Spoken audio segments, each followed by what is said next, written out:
Hi, it's me, Dom DeLuise, the voice of Itchy.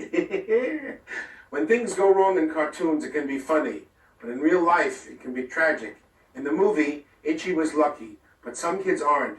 Drugs, crime, and gangs really damage their lives.